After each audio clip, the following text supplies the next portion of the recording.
Hey guys, today I'm going to show you how to remove the rear wiper on a 2025 Nissan Pathfinder.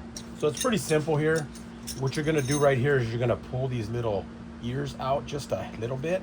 So if you notice, there's a little tiny spot there and there.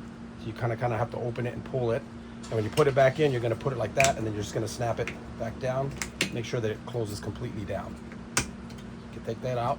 And then we have a nut right there. I believe it's a 13 millimeter. Yeah, it is. So we're going to go ahead and loosen that up and take that off. And then we're just going to grab the wiper right here. We're going to grab it from here, and we're just going to wiggle it back and forth, and it's going to come right out. It's that simple. When you go to put it back in, put it down. Make sure you mark where you take it off of. This obviously has a dirt spot there. Put it back there, put the nut back on there.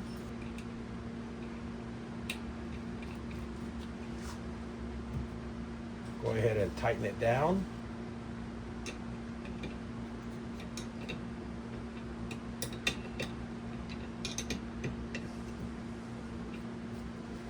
Grab our little cover. Set it down on there. Make sure it snaps in. Just like that. You're all done. Pretty simple.